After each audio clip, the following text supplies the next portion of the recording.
আসসালামু আলাইকুম। সংবাদে আপনাদের সবাইকে স্বাগত জানাচ্ছি। আমি ফিরোজ তোহা। শুরুতেই সংবাদ শিরোনাম। বাংলাদেশের সর্বশেষ গুরুত্বপূর্ণ আপডেট সংবাদে আপনাকে স্বাগত। শুরুতেই সংবাদ শিরোনাম, পরে বিস্তারিত। প্রথমে জানাবো, বিএনপি নেতাকে সারা রাত বেঁধে রাখলেন স্থানীয়রা। মানিকগঞ্জের দৌলতপুরে প্রবাসীর স্ত্রীর সঙ্গে সিরাজুল ইসলাম মুঞ্জেল ৪৫ নামে এক বিএনপি নেতাকে অনৈতিক সম্পর্কের বিষয় হাতে নাতে ধরার পর গাছের সঙ্গে বেঁধে রেখেছে স্থানীয়রা। এই ঘটনার একটি ভিডিও সামাজিক যোগাযোগ মাধ্যমে ভাইরাল হয়। শুক্রবার রাত আনুমানিক ২টার দিকে ধামসর ইউনিয়নের চর দেশগ্রামে এই ঘটনা ঘটে। সিরাজুল ইসলাম মুঞ্জেল ধামসর ইউনিয়ন বিএনপির দপ্তর সম্পাদক। পুলিশ ও স্থানীয় সূত্র থেকে জানা গেছে, ওই প্রবাসীর স্ত্রীর ঘরে এক ব্যক্তি প্রবেশ নিয়ে এলাকায় দীর্ঘদিন ধরে চাঞ্চল্যকর তথ্য ছিল। গত রাতে মুঞ্জেল ওই ঘরে ঢোকার পরই স্থানীয়রা তাকে হাতে নাতে আটক করে এবং ভোররাত পর্যন্ত গাছের সঙ্গে বেঁধে রাখে। জানাবো, গাজায় আজ ভোর থেকে ৬০ জন নিরীহ ফিলিস্তিনিকে হত্যা, ২৭ জন ছিলেন ত্রাণের অপেক্ষায়। আজ গাজায় ইসরায়েলি দখলদার বাহিনীর গুলিতে আজ ভোর থেকে কমপক্ষে ২৭ জন ত্রাণ প্রার্থী নিহত হয়েছে। ইহুদিবাদী ইসরায়েলের হামলায় তারা মারা গেছে। তারা ত্রাণ নিতে এসেছিল। তাদের মধ্যে ২৭ জনকে গুলি করে হত্যা করা হয়। এরপর জানাবো, নেতানিয়াহুকে অবশ্যই বিদায় নিতে হবে বললেন ইসরায়েলের প্রধানমন্ত্রী। ইসরায়েল ও হামাস যুদ্ধবিরতি এবং জিম্মি মুক্তি নিয়ে নতুন করে আলোচনা শুরু করেছে। মার্কিন পররাষ্ট্রমন্ত্রী মার্ক রুবিও বলেছেন, এই আলোচনা সাম্প্রতিক সময়ের তুলনায় এখন সব থেকে কাছাকাছি অবস্থান করছে। তবে তিনি স্বীকার করেছেন, অতীতেও এমন আশাবাদের পর তা ব্যর্থ হয়েছে। তবে ইসরায়েলের সাবেক প্রধানমন্ত্রী বলেছেন, নেতানিয়াহুকে এবার বিদায় নিতে হবে। এদিকে সামরিক মহড়ায় যুক্তরাষ্ট্রের তৈরি হিমার্স মোতায়েন করেছে তাইওয়ান। চীনের যে কোনো ধরনের হামলা প্রতিহত করার লক্ষ্যে সামরিক মহড়া চালাচ্ছে তাইওয়ান। এই মহড়ার অংশ হিসেবে যুক্তরাষ্ট্রের তৈরি অত্যাধুনিক রকেট উৎক্ষেপণ ব্যবস্থা হিমার্স HIMARS মোতায়েন করে স্বায়ত্তশাসিত দ্বীপটি আজ তাইওয়ানের মধ্য উপকূলের কাছে শহরের এই দুটি ট্রাক দেখা গেছে। এদিকে সামরিক বিমানের কাছাকাছি যুদ্ধবিমান পাঠানোয় চীনকে কড়া বার্তা জাপানের। নিজেদের গোয়েন্দা তথ্য সংগ্রহকারী বিমানের কাছাকাছি না আসতে চীনকে অনুরোধ জানায় জাপান। গত সপ্তাহে চীনের যুদ্ধবিমান দুইবার জাপানের আত্মরক্ষা বাহিনীর বিমানের কাছাকাছি চলে আসায় কড়া বার্তা দিয়েছে দেশটি। বিএনপি নেতাকে সারা রাত বেঁধে রাখলেন স্থানীয়রা। মানিকগঞ্জের দৌলতপুরে প্রবাসীর স্ত্রীর সঙ্গে সিরাজুল ইসলাম মুঞ্জেল ৪৫ নামে এক বিএনপি নেতাকে অনৈতিক সম্পর্কের বিষয় হাতে নাতে ধরার পর গাছের সঙ্গে বেঁধে রেখেছে স্থানীয়রা। এই ঘটনার একটি ভিডিও সামাজিক যোগাযোগ মাধ্যমে ভাইরাল হয়। শুক্রবার রাত আনুমানিক ২টার দিকে ধামসর ইউনিয়নের চর দেশগ্রামে এই ঘটনা ঘটে। সিরাজুল ইসলাম মুঞ্জেল ধামসর ইউনিয়ন বিএনপির দপ্তর সম্পাদক। পুলিশ ও স্থানীয় সূত্র থেকে জানা গেছে, ওই প্রবাসীর স্ত্রীর ঘরে এক ব্যক্তি প্রবেশ নিয়ে এলাকায় দীর্ঘদিন ধরে চাঞ্চল্যকর তথ্য ছিল। গত রাতে মুঞ্জেল ওই ঘরে ঢোকার পরই স্থানীয়রা তাকে হাতে নাতে আটক করে এবং ভোররাত পর্যন্ত গাছের সঙ্গে বেঁধে রাখে। শেখ হাসিনা পালিয়ে যাওয়ার পর বিএনপির নেতাকর্মীরা অনেকটাই দেশবাসীর উপর অত্যাচার শুরু করেছে। বিশেষ করে তারা সারা দেশে সাধারণ মানুষের উপর এতটাই অবর্ণনীয় অত্যাচার শুরু করেছে যে সাধারণ জনগণ তাদের উপর এখন অতিষ্ঠ হয়ে পড়েছে। তারা কোনোভাবেই শেখ হাসিনার পালিয়ে যাবার পর তারা বাংলাদেশটাকে স্থিতিশীল রাখছে না।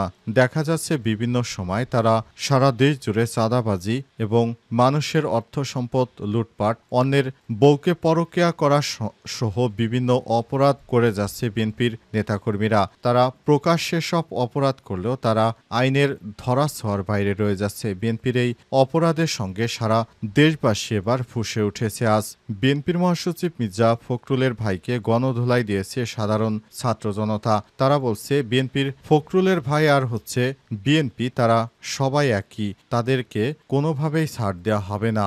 এজন্য তাদেরকে ধরে ধরে গণধোলাই দিচ্ছে সাধারণ শিক্ষার্থীরা। বিএনপির মহাসচিবের ভাইকে হাতে নাতে ধরে সেনাবাহিনীর সামনেই ধুলাই দেওয়া হয়।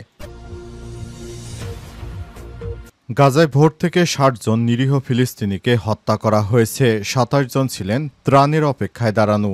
গাজায় ইসরায়েলি দখলদার বাহিনীর গুলিতে আজ ভোর থেকে কমপক্ষে ২৭ জন ত্রাণ প্রার্থীসহ ৬০ জন নিরীহ ফিলিস্তিনি নিহত হয়েছে। চিকিৎসা ও স্থানীয় সূত্রের বরাতে ফিলিস্তিনি ওয়াফা নিউজ এজেন্সি জানিয়েছে, দক্ষিণ গাজার রাফা শহরের উত্তরে আল শাকুশ ত্রাণ বিতরণ কেন্দ্রের কাছে জড়ো হওয়া জনতার উপর সরাসরি গুলি চালায় ইসরায়েলি সেনারা। দুর্ভিক্ষের পরিস্থিতির অবনতির মধ্যে সদ্য পাওয়ার আশায় সেখানে শত শত মানুষ জড়ো হয়েছিল।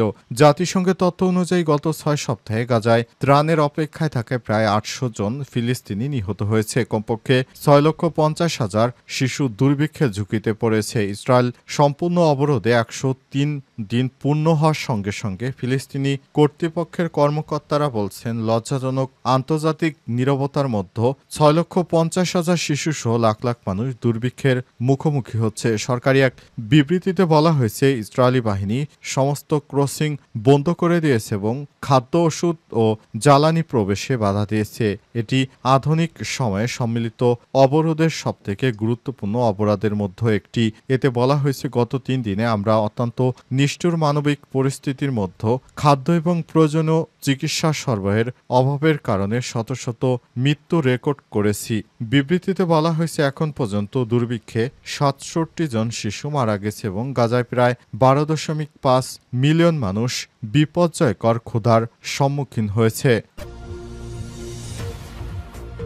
নেতানিয়াহুকে অবশ্যই বিদায় নিতে হবে বললেন সাবেক ইসরায়েলি প্রধানমন্ত্রী।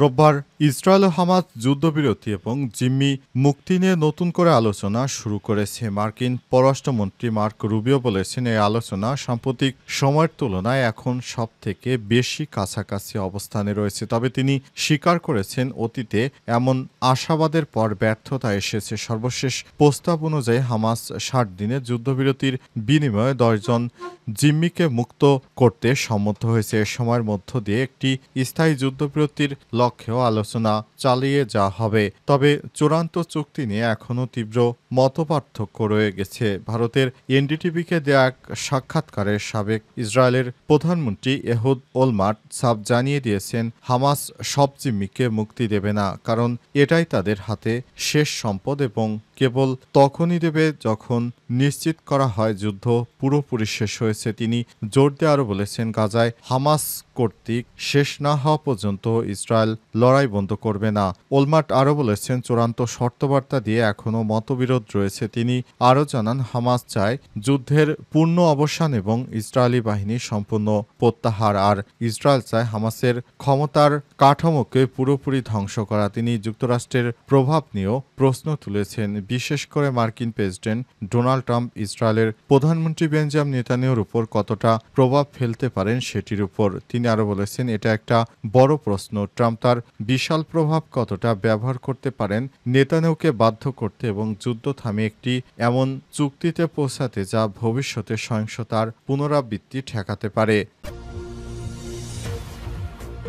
সামরিক মহড়ায় যুক্তরাষ্ট্রের তৈরি হিমার্স মোতায়েন করেছে তাইওয়ান। চীনের যে কোনো ধরনের হামলা প্রতিহত করার লক্ষ্যে সামরিক মহড়া চালাচ্ছে তাইওয়ান। এই মহড়ার অংশ হিসেবে যুক্তরাষ্ট্রের তৈরি অত্যাধুনিক রকেট উৎক্ষেপণ ব্যবস্থা হিমার্স HIMARS মোতায়েন করেছে স্বায়ত্তশাসিত দ্বীপটি। আজ তাইওয়ানের মধ্য উপকূলের কাছে তাইচুং শহরে HIMARS যুক্ত দুটি ট্রাক দেখা গেছে। তাইওয়ান প্রতিবছর হ্যানকং নামের সামরিক মহড়া চালায়, তবে এবারের মহড়া সবথেকে বিস্তৃত আকারে চালানো হচ্ছে। আজ ছিল ১০ দিনের এই মহড়ার চতুর্থ দিন। সামনের দিনগুলোতে মহড়ার কিছু অস্ত্রের ব্যবহার করা হতে পারে। একই সঙ্গে মহড়ায় যোগ দিতে পারে বিমান বাহিনীর, উড়োজাহাজ ও নৌবাহিনীর আরও নৌযান। তাইওয়ানের সামরিক বাহিনীর মুখপাত্র কর্নেল চেনা লিয়ানঝিয়া বলেছেন, HIMARS থেকে রকেট উৎক্ষেপণের আগ পর্যন্ত এই উৎক্ষেপণ ব্যবস্থা শত্রুর চোখ থেকে আড়ালে রাখতে হবে। তবে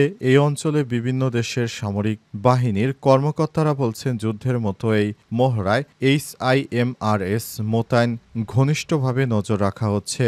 গণতান্ত্রিকভাবে শাসিত তাইওয়ানকে নিজেদের ভূখণ্ডের অংশ বলে দাবি করে তাইওয়ান বিগত ৫ বছরে দ্বীপটি ঘিরে সামরিক চাপ বাড়িয়েছে। বেইজিং এই মহড়াকে ধোঁকাবাজি বলে উল্লেখ করেছে চীনের পররাষ্ট্র মন্ত্রণালয়ের বিবৃতিতে বিষয়টি বলা হয়েছে।